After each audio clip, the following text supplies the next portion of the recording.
Hello दोस्तों, स्वागत है आपका। आज हम बात करेंगे एक नए टॉपिक की, एक मजेदार टॉपिक की जो अपने आप में ही मजा है।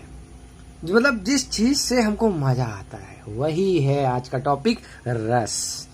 तो आज हम रस की बात करेंगे। हम आ गए हैं अपने पुराने काम पे, जो कि महिला पर्यवेक्षक से पहले हुआ था हिंदी पे और इंग्लिश पे भी जरूर हम वीडियो बनाएंगे। और ये हमारा बेसिक काम था जहां से हमारा चैनल की शुरुआत हुई थी। और बीच में महिला पर्यवेक्षक आए, उनको काफी कुछ किया हमने। उम्मीद है उनको कुछ ना कुछ फायदा जरूर मिला होगा काफी लोगों। अच्छा हाँ, एक बात मैं आपको यहाँ क्लियर कर दूं, अगर मैं बीच में ज्ञान देता हूं तो अगर आपको लगता है कि ये ज्ञान है तो आप स्किप कर लें। लेकिन एक बात मैं आपको याद दिला दूं, जब मैं पिछली बार वीडियो बना रहा था महिला पर्यवेक्षक के, तो वहां पे दो तरह के लोग मिले मुझे। कुछ बोलते थे सर ज्ञान देते हो ज्यादा, पढ़ाते कम हो, और कुछ बोलते थे सर अच्छा है, मजा आता है। तो जिनको लगता था अच्छा है, मजा आता था, वो समझते थे, वो बहुत अच्छे नंबर ला रहे हैं, 45 में से 40 भी ला रहे हैं। और जिनको लगता था ज्ञान है फालतू का, उनके नंबर नहीं आ रहे। तो क्यों? क्योंकि वो जो 3rd यूनिट और 4th यूनिट थी ना महिला पर्यवेक्षक की, वो ज्ञान ही थी। कितना आपने समझा? तो दोस्तों मैं यही रिक्वेस्ट करूंगा, जो भी मैं बताता हूं कोई फालतू की चीज नहीं होती, कुछ ना कुछ रीजन होता है बताने का। अदरवाइज फालतू की चीज होगी तो हम अपने दोस्तों से डिस्कस कर लेंगे यार, आपसे क्यों डिस्कस करेंगे। खैर ठीक है, चलिए। तो जो बताया जा रहा है बड़े ध्यान से सुने, बीच बीच में थोड़ा सा ऐसी भी बात करेंगे जिससे कि माइंड आपका हल्का रहे, आपका टाइम वेस्ट भी नहीं हो और आप बोर ना हो। मेनली इंपॉर्टेंट ये है कि अगर 20 मिनट या 30 मिनट की वीडियो में आप बोर हो जाते हो तो हमारे पढ़ाने का मतलब क्या निकला। ठीक है, हमने देखा है, वो हमने शिक्षक के गुण भी पढ़े थे, उसमें भी लिखा हुआ था बच्चा बोर नहीं होना चाहिए। चलिए, तो आज कुछ नई चीज बात कर रहे हैं, हिंदी में आ गए हैं, रस छंद और अलंकार की बात करेंगे दोस्तों। और बिलीव मी, ये इतने मजेदार टॉपिक, इतने मजेदार, आपने ऐसा इतना मजा कभी नहीं लिया होगा। और इन 3 चीजों को अगर आप पढ़ लोगे तो हिंदी में आप परफेक्ट हो जाओगे। क्यों? क्योंकि बाकी सारी चीजें आप बनती होंगी, अगर नहीं बनती तो 15 वीडियो पहले से अवेलेबल है, आप जाके वहां पढ़ लीजिए।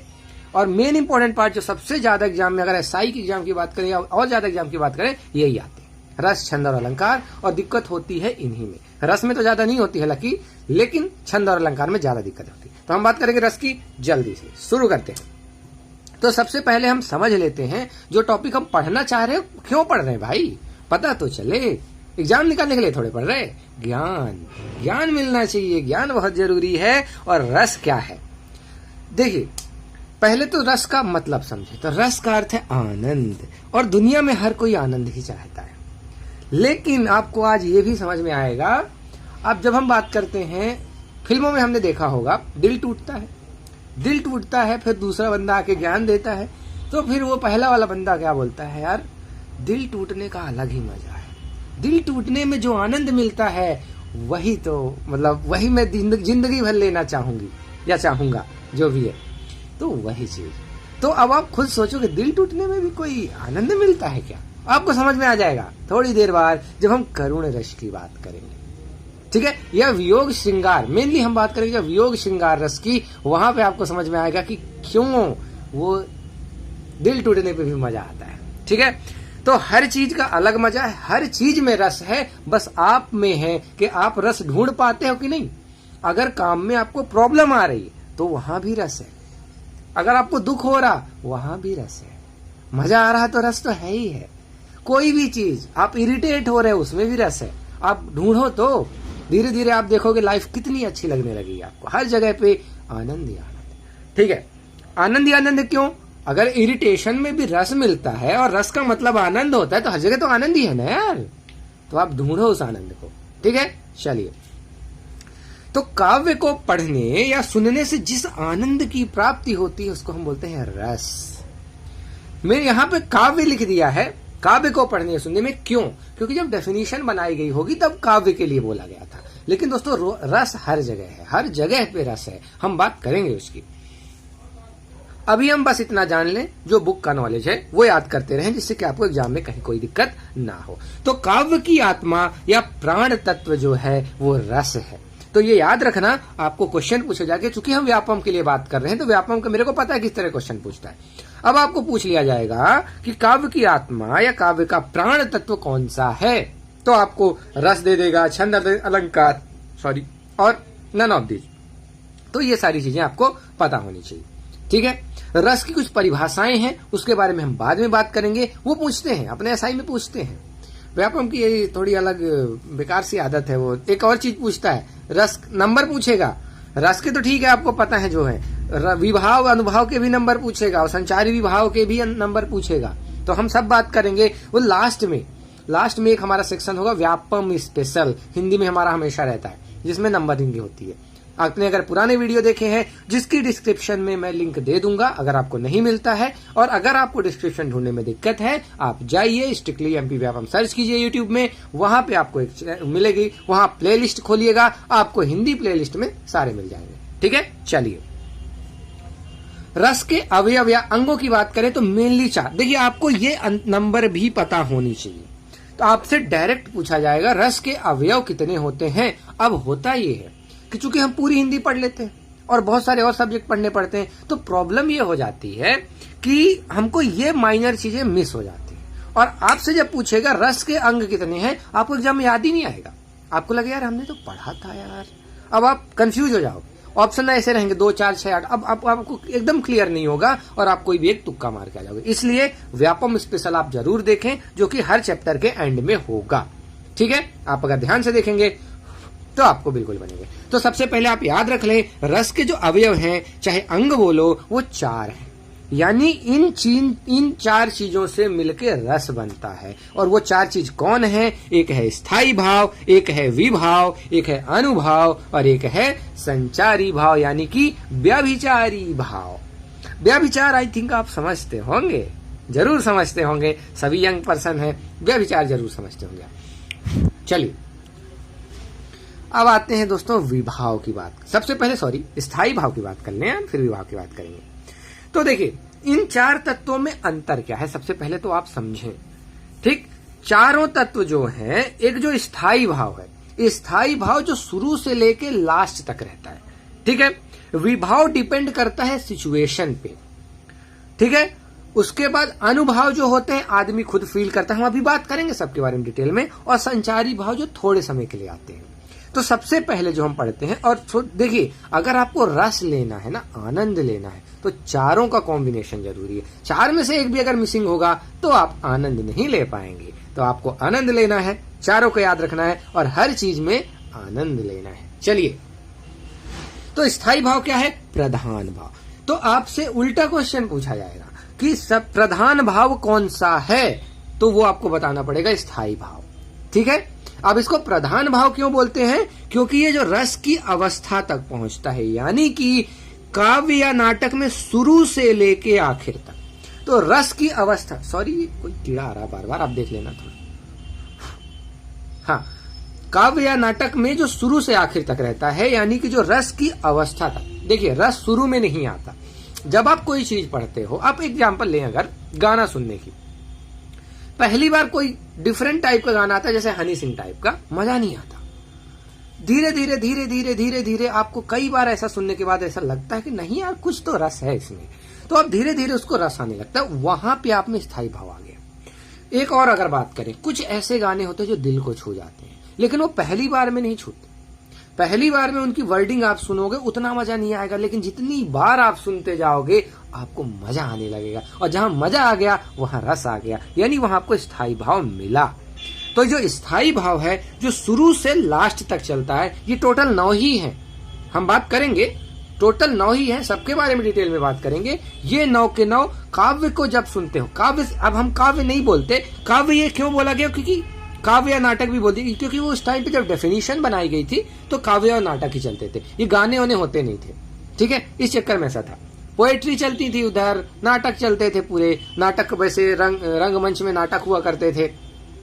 ठीक है, तो आपने देखे होंगे, आई थिंक नाटक आपने देखे होंगे, रामलीला जरूर देखी होगी आपने गांव में।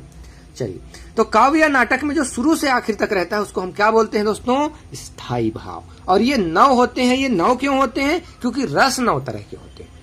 तो हर रस के मूल में एक स्थायी भाव होता है। रस अगर हम 9 माने, देखिए 9 भी होते हैं, 10 भी होते हैं, 11 भी होते हैं, हम सबकी बात करेंगे।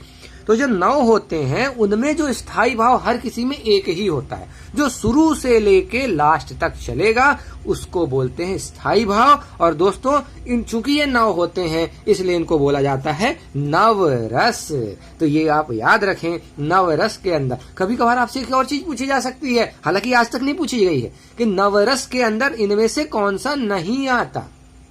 और अगर आपको नवरस नहीं पता तो आप गलती कर सकते हो। तो आपको 3 ऑप्शन रस से दे देंगे, एक चौथा आपको दे देंगे कौन सा, वात्सल्य रस, और आप परेशान हो जाओगे। आपको समझ में नहीं आएगा, आपको लगेगा सारे ही रस हैं, नवरस में कौन नहीं आता, तो वात्सल्य और एक भगवत रस होता है, हम अभी बात करेंगे उनकी। तो देखिए 9 रस थे पुराने, बीच में हालांकि एक और आए थे बीच में, एक उनने 8 रस की बात करी थी, वो हम बात करेंगे बाद में। अभी हम बात करें थोड़ा स्थायी भाव करेंगे, तब इतना ज्यादा बात नहीं करेंगे उनकी। कुल 11 तत्व अब माने जाने लगे हैं। कुछ नए आचार्य आए, अब आचार्य लोग अपना ज्ञान लगा देते हैं, बोलते नहीं यार ये जो श्रृंगार रस है ना ये बहुत ज्यादा है। देखिए एक और बात आप याद रखें, श्रृंगार रस मूल रस है, सारे रस किससे निकले हैं, श्रृंगार रस से। ठीक है, कोई भी रस बाहर से नहीं आता, केवल एक रस है और वो है श्रृंगार रस। ठीक है, संज्ञा में भी हमने एक बात करी थी, एक ही संज्ञा होती है, अब आपको वो बताने हो कौन सी संज्ञा होती है, अगर आपने याद रखा हो। एक आए थे कोई अपने व्याकरण वाले, उन्होंने बोला था केवल एक ही संज्ञा होती ही है, बाकी सारे तो हम समझने के लिए बना रखे। ऐसे ही रस में भी देखें, केवल एक ही रस होता है श्रृंगार रस, बाकी सारे उसके पार्ट होते हैं। ठीक है, चलिए, तो इन लोगों ने बोला कि यार श्रृंगार रस से 8 और बना दिए, चलो 9 हो गए। ठीक, फिर उसके बाद बात है कि नहीं यार अभी 2 और बनने चाहिए, और अभी मजा नहीं आ रहा, कुछ अलग तरह का मजा भी आता है हमको। ये 9 में जितने मजे कवर हो रहे हैं उनमें से 2 मजे रह गए अभी, उनको भी बनाओ। एक होता है वात्सल्य, माँ और बेटे का प्रेम। अब एक चीज आप याद ध्यान रखें कि बेटा का माँ के प्रति प्रेम नहीं हुआ है, ठीक है, होने को भी हो सकता है, हाँ, माँ और बेटे के बीच प्रेम। लेकिन चूंकि अगर आप बात करें, कुछ वात्सल्य रस के महान कवि कौन है, सूरदास जी, तो उनने जितने भी प्रेम के जो लिखे हैं वो माता, उनकी यशोदा माता जो है उनका प्रेम दिखाया गया है कृष्ण के प्रति। ठीक है, इसलिए कभी उल्टा आप ना करें, कृष्ण के प्रति उनकी माँ का प्रेम दिखाया गया, तो जनरली माता का ही प्रेम होता है, जहां तक मेरा नॉलेज है। आप एक बार चेक कर लें, मेरे हिसाब से माता का बच्चे के प्रति जो प्रेम है वो वात्सल्य रस होता है। बच्चे का माँ के प्रति प्रेम भी हो सकता है, इसको मैं कंफर्म करके अगले वीडियो में बनाऊंगा, क्योंकि मैंने कभी सोचा ही नहीं, अब जब मैं पढ़ा रहा हूं तो एकदम से माइंड में आ गया। ठीक है, तो वात्सल्य रस वगैरह की हम सब बात करेंगे अच्छे से डिटेल में। एक होता है दोस्तों भगवत रस, भक्ति जिसको बोलते हैं, आप यहाँ पे ये भी रख लें, भक्ति रस। ये मीराबाई जैसे लोग ने एक अलग ही बना दिया, इन्हें बोला नहीं यार वो श्रृंगार में मजा नहीं आ रहा, भक्ति को अलग करो, क्योंकि भक्ति में अलग मजा है, वो मजा आप किसी और रस से कंपेयर नहीं कर सकते। ठीक है, और वात्सल्य को तो बिल्कुल नहीं कर सकते, क्योंकि माँ का जो प्रेम है वो आप नहीं कंपेयर कर सकते किसी भी चीज से। कोई भी प्रेम ले लो, आप कोई भी प्रेम ले लो, कितना भी अच्छा आपका प्रेमी मिल जाए, कितना भी केयर करने वाला, कुछ भी आप माँ के प्रेम से कंपेयर नहीं कर सकते। लेकिन होता है, हमने किशोरावस्था देखी थी, किशोरावस्था में कुछ ऐसी चीजें आ जाती हैं कि वो रिबेल करने लगते हैं और उनको अपने माँ बाप ही उल्टे लगने लगते हैं, उनको लगता है कि वो बेकार हैं और वो जो बंदा है या वो बंदी है वही मेरे लिए सब कुछ है। तो खैर ठीक है, उसके बारे में ज्यादा नहीं बोलना चाहेंगे, अब थोड़ा सोच समझ के बोलना पड़ता है क्योंकि पब्लिक में बोल रहे हैं। चलिए, विभाव की अगर बात करें, विभाव क्या है, स्थायी भाव के उद्बोधक कार्य। क्या होता है कि ये जो स्थायी भाव है इनको हमको पता चल गया शुरू से लास्ट तक चलते हैं, लेकिन इनको शुरुआत कौन देता है, चिंगारी जिसको हम बोलते हैं, चिंगारी को ही भड़के, आपने गाना सुना होगा, चिंगारी कौन देता है, ये है वो विभाव जो चिंगारी देते हैं कि आओ बेटा आओ, वो रस को निकालते हैं। ठीक है, अब ये चिंगारी किस तरह की होती है हम जानते हैं, 2 तरह, एक होता है आलंबन और एक होता है उद्दीपन। अब आलंबन थोड़ा समझ लेते हैं। आलंबन का मतलब है दोस्तों जिसका आलंबन, यानी आलंबन का मतलब होता है सहारा, तो जिस चीज का सहारा पाके ये स्थायी भाव जागते हैं उनको हम बोलते हैं आलंबन विभाव। ठीक है, तो जिन चीजों का सहारा अभी एक एग्जांपल से हम समझेंगे आलंबन और उद्दीपन वगैरह को।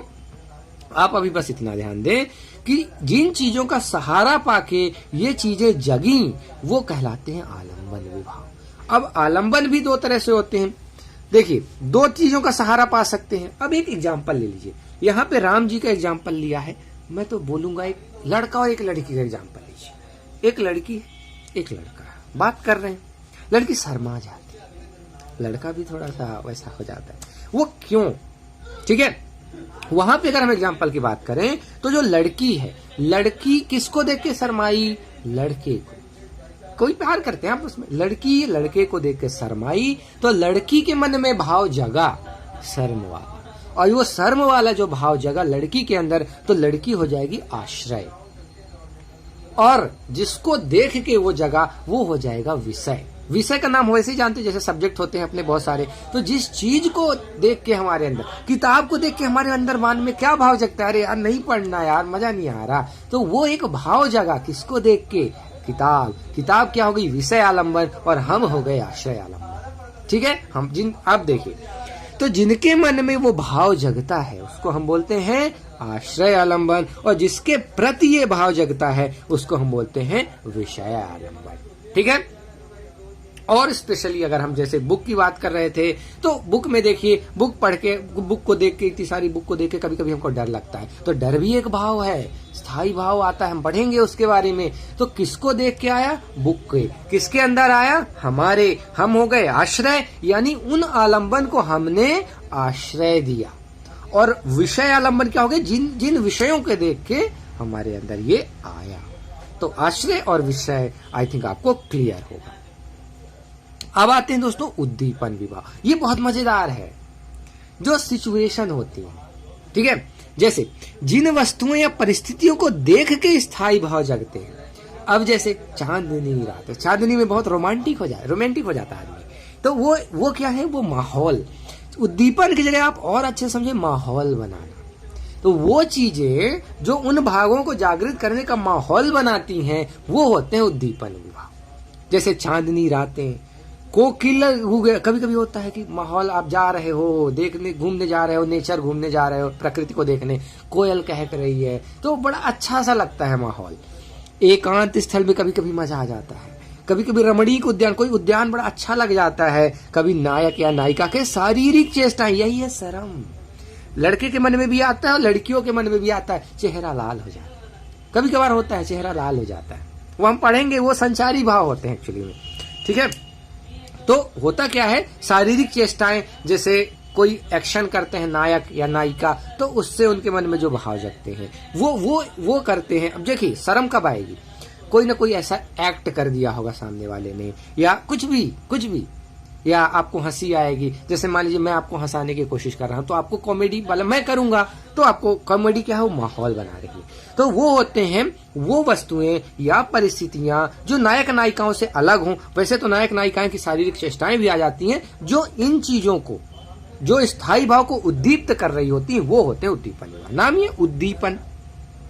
तो हमने स्थायी समझा, स्थायी क्या है? जो शुरू से लास्ट तक चलते हैं, और स्थायी को मतलब उद्बोधक कारण, यानी कि उसको क्या करने वाले? जागृत करने वाले जो कारण हैं, वो है विभाव। और विभाव खुद दो तरह के होते हैं, आलंबन और उद्दीपन, और आलंबन भी दो तरह के होते हैं, आश्रय और विषय।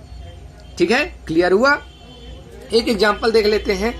राम के मन में सीता के, यहाँ पे श्री राम होने चाहिए, मर्यादा पुरुषोत्तम है, इनकी श्री बोलना चाहिए। श्री क्यों बोला जाता है आपको पता है? देखिए, विष्णु की जो पत्नी है वो है लक्ष्मी जी, और लक्ष्मी जी को श्री बोला जाता है। ठीक है, इसलिए विष्णु जी के जितने अवतार हैं उनमें श्री हमेशा लगता है। श्री राम ले लीजिए, श्री कृष्ण ले लीजिए, श्री विष्णु ले लीजिए, कोई भी हो, श्री इसलिए लगता है, तो श्री लगाना जरूरी है।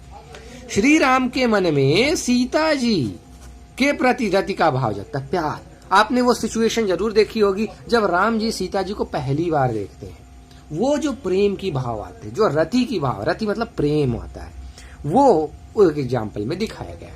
ठीक है, तो यहाँ राम के मन में श्री राम जी के मन में जो भाव आया, वो हम क्या बोलते हैं? उनको आश्रय बोलेंगे। जिसके मन में भाव जगा वो आश्रय हो गया, और जिनको देख के, यानी जिनके प्रति जो जगा, वो है सीता जी और माता सीता, तो वो जो है विषय हो गई। ठीक है, चलिए अब आते हैं अनुभाव, तीसरा तत्व जो है। तो मनोगत भावों को व्यक्त करने वाले शारीरिक विकार, विकार हम समझ चुके हैं पहले ही संधि समास में। तो शारीरिक विकार यानी शरीर में जो चेंजेस आए वो कहलाते हैं शारीरिक विकार। शरीर को नॉर्मल होना चाहिए, लेकिन अगर उसमें चेंज आ गया मतलब विकार आ गया। तो मनोगत भाव के व्यक्त करने वाले, कभी कभी इन चीजों के कारण मन में जो भाव चेंज होते हैं उनको हम बोलते हैं ये अपने अनुभव। कैसे? कभी कभी ऐसा होता है किसी को देख के हमारे अंदर से आवाज नहीं निकलती। आपने सिचुएशन जरूर फील की होगी, जो थोड़े शाई टाइप के होते हैं लड़के, हमारे टाइप के लोग, वो लड़कियों से पास में जाते हैं तो आवाज ही नहीं निकलती, बोल नहीं पाते, यहाँ चाहे कितना ही बोले। तो वो होता है स्वर भंग होना, आवाज ही नहीं निकलती। कभी लड़कियों के साथ भी ऐसा होता है, आवाज ही नहीं निकलती। वो आपने गाना तो जरूर सुना होगा, मिलो ना तुम तो हम घबराएं, मिलो तो आंख चुराएं, हमें क्या हो गया। वही चीज है, बाहर आप मिलो, बाहर आप कुछ भी बोलते, लेकिन जब मिले तो आंख चुराते हैं और आवाज नहीं निकलती। ये होती है स्वर भंग। तो हुआ क्या, आपके अंदर के भाव आने लगे, अब आपके शारीरिक विकार होने लगे, आप नॉर्मल इंसान नहीं रह गए। वो होता है अनुभव। तो अनुभव को आप अनुभव से अगर कंपेयर करना चाहे तो कर सकते हैं कि अपने अंदर जो अनुभव होते हैं, जो चेंजेस होते हैं, कंपन होने लगता है, आवाज कपकपाने लगती है, आंसू निकलने लगते हैं कभी कभार। अब कोई ऐसी सिचुएशन आ गई, आपको देख के मतलब रोना आ जाए, वो सिचुएशन भी आ सकती है। तो रोना क्या हो गया, आपके शरीर में विकार आ गया, नॉर्मल शरीर आपका नहीं रह गया। प्रलय, कभी कभी मन में इतना प्रलय चलता है, समझ में नहीं आता क्या करें, ये तो परेशान हो जाते हैं जब। वही अनुभव। इलायची खाए सब ठीक हो जाए। विवर्णता यानी रंगहीनता, आपने एक वर्ड जरूर सुना होगा, मुझे सामने देखकर उसका चेहरा फक पड़ गया। तो क्या होता है, सफेद हो जाना। सफेद हो जाना चेहरा यानी कि रंगहीन हो जाना चेहरा। यानी कि क्या होता है, जैसे मान लीजिए आपने कोई बहुत गलत काम कर रहे हो, एकदम से मान लो आपके पप्पा जी आ गए, आप एकदम से रंग आपका फीका पड़ जाएगा, चेहरा फक हो जाएगा, और उसको क्या बोलते हैं, रंगहीनता होना। तो वहां पे आप शांत हो जाओगे, आपका दिमाग एकदम ऐसा शांत हो जाएगा जैसे मतलब खत्म, अब कुछ रहा नहीं जिंदगी में। ठीक है, आपने कभी अगर ऐसा फील किया हो तो आप समझ सकते हैं। ठीक है, चलिए, आई थिंक आप कंपेयर कर सकते हैं विवर्णता को, मैं आप ज्यादा नहीं समझाना चाहूंगा। चलिए, संचारी भाव और व्यभिचारी भाव। व्यभिचार आप जानते होंगे, अगर नहीं जानते हो तो आप सर्च कर सकते हैं। अरे यार 2 बार लिखते हैं, व्यभिचारी भाव। ठीक है, तो संचारी भाव क्या होते हैं, जो संचरण करते हैं, जो मन में संचरण करते हैं, या मन में आने जाने वाले जो भाव है उनको हम बोलते हैं संचारी भाव। कहने का मतलब ये थोड़े समय के लिए आते हैं, जैसे ही कोई फीलिंग आई तो थोड़ी देर के लिए आएंगे, थोड़ी देर बाद चले जाएंगे। तो ये टोटल 33 होते हैं। आपको एक और चीज बताएं, ये कैसे आते हैं। आप जा रहे हो, आपको एक सड़ा हुआ कोई चीज दिखा, बदबू आ रही, एकदम से आपके मन में घृणा का भाव आ जाएगा, और थोड़ी दूर आप निकल जाओगे, चला जाएगा। थोड़ी देर के लिए आया, चला गया, तो घृणा एक संचारी भाव हो जाएगी वहां पे। हालांकि घृणा उसमें भी आ जाती है, स्थायी भाव में भी, पर वो संचारी भाव भी होता है। अब देखिए और समझने की कोशिश करें। आप बहुत अच्छे से बात कर रहे हो, कार्य कर रहे हो, मान लीजिए मैं गर्लफ्रेंड बॉयफ्रेंड का ज्यादा एग्जांपल लेता हूं क्योंकि ज्यादा अच्छे से समझ में आता है, मजा आता है। आप बात कर रहे हो, कभी कभार एक छोटी सी बात पे बड़ी जोर से गुस्सा आ जाता है कि नहीं अब बात नहीं करनी, आज से बंद। क्यों? एकदम से अचानक से आई ना, ये संचारी भाव होते हैं। कुछ ना कुछ सिचुएशन के कारण ये उत्पन्न हो जाते हैं, और थोड़ी देर बाद चले जाए, थोड़ी देर बाद फिर से प्यार हो जाएगा, फिर से बढ़िया से बात होने लगी, तो वही चीज। फिर थोड़ी देर बाद फिर मतलब लड़ाई झगड़ा तो चलता रहता है, आम बात हो गई। बोलते हैं कि अब रिलेशनशिप में अगर लड़ाई नहीं तो फिर रिलेशनशिप किस काम का। तो वही चीज।